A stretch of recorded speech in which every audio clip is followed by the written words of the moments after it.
Hello, my favorite third grade friends. This is Mrs. Pickett coming back at you from room 211. And today we are going to take our estimation a little bit farther. And instead of talking about the tens place, we're going to look at the hundreds place. So this video is going to be very similar to our video on estimation to the nearest 10.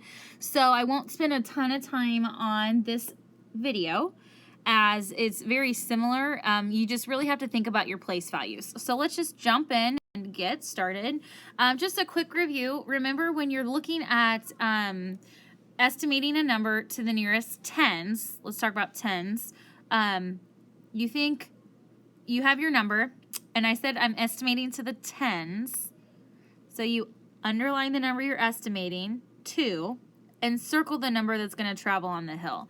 So then you've got your hill, and if you remember, the 4 sits about here on the hill. Now you have to think about what two tens are you in between. You're in between the 80 and 90. So the 4 is going to estimate to 80. So hopefully that kind of refreshes your memory about estimating to the nearest tens place. So we're going to take that same concept and we're going to do it to the nearest hundreds place instead. So we have our hill again, and this time our number is going to be 326. That's kind of hard to see. Let me make it a little darker. 326. And remember, we're estimating to the nearest hundreds place. Say that with me. Hundreds place. One more time. Hundreds place. Yep, you got it. So when we're estimating to the nearest hundreds place, we're going to underline the hundreds place, and the 2 is going to travel. So what I like to do is I like to just kind of get rid of that ones place for a minute. So I take my hand and I cover it up. So really, it looks just like our tens looked when we were estimating to the nearest tens, because our 6 just disappeared, because sometimes that 6 gets distracting. We don't need it because we're only looking at our hundreds and our tens places right now. So the first thing I want you to think about is, what two hundreds are you in between? Oops, sorry. So we're in between 300 and 400. Yep, you got it. So remember, we're estimating to the hundreds, but our 2 is the number that travels on the hill. So our 2's here. So 326 is going to estimate to 300. Okay, let's do that one more time. So we have 752. What two hundreds is 752 in between? If you said 700 and 800, you're right. Now remember, we're estimating to the nearest 100. Underline the 7 and circle the neighbor. Circle your neighbor in the tens, which is the 5.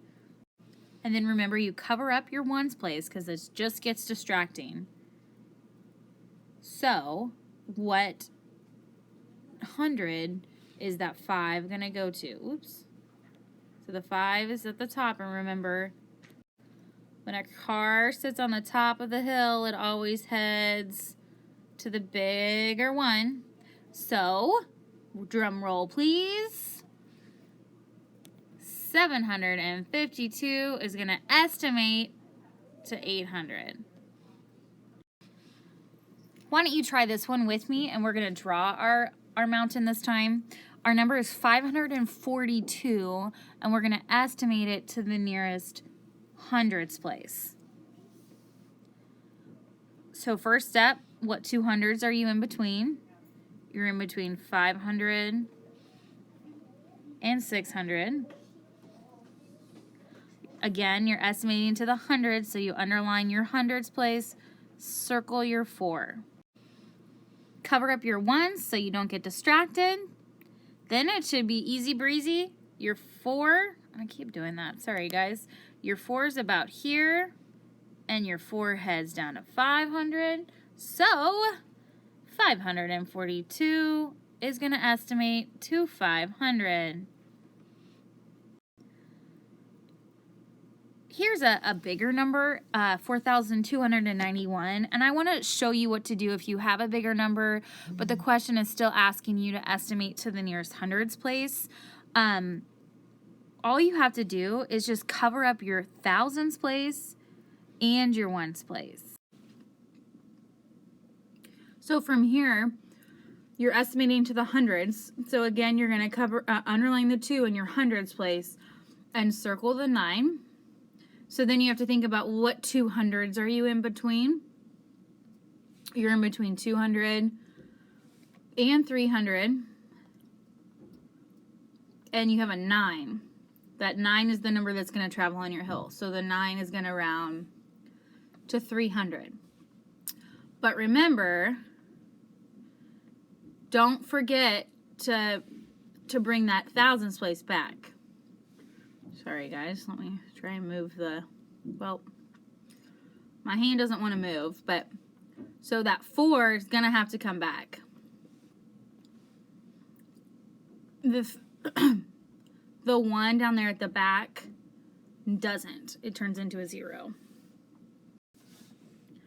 Okay, so now it's your turn. I want you to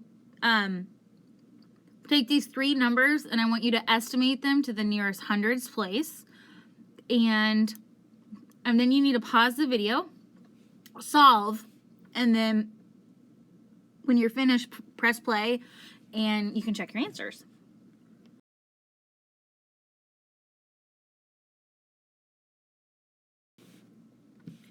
Thanks for watching today. I hope you enjoyed another fabulous film by yours truly. Our joke for the day: what do you call a fake noodle? I will see you in class soon.